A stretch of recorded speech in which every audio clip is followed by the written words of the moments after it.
Here is a deserted desert camp, formerly occupied. Looks as though it was occupied full time. And just turning, it's used a slight depression in the ground, probably about 2 feet below what is around. We've got some bushes. It's wild country beyond.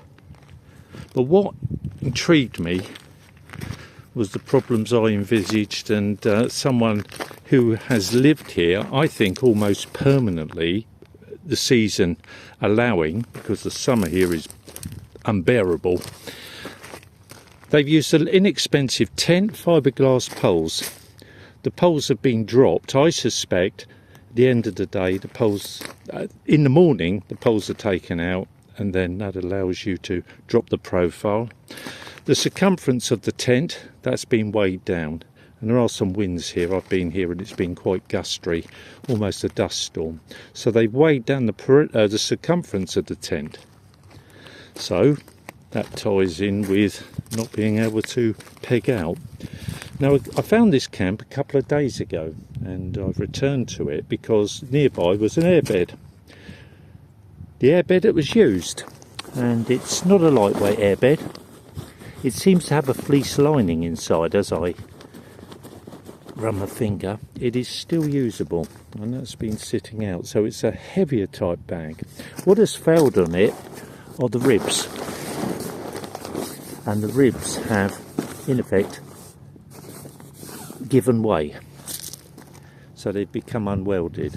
Now this, although it's not fully inflated, it still retains the same amount of air as when it was probably left here. So I've managed to re-inflate it.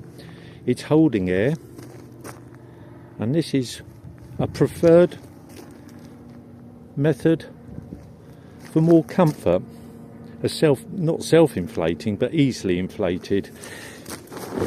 The method that's used on this, and is still working, is that you cover, open, you then cover it with your hand when you're on the compression stroke. This actually works, and they seem to stay together. So I'm just looking at the terrain they've chosen, and earlier and later in the year this would be ideal. You have some screening from blowing wind. You're out. You're near to water, which is totally essential. But in the summer, you are just sitting here. The ground is warm overnight, and it's baking during the day. But it's interesting to see what others have, by trial and error, learnt. It's a double-sized tent, one of the cheapest, and an airbed, one of the cheapest. And this is actually performed and worked, and I think it was just abandoned, probably moved on, whatever. But this was a permanent type settlement here, well, semi-permanent. Interesting. I hope that's given some information on what to expect.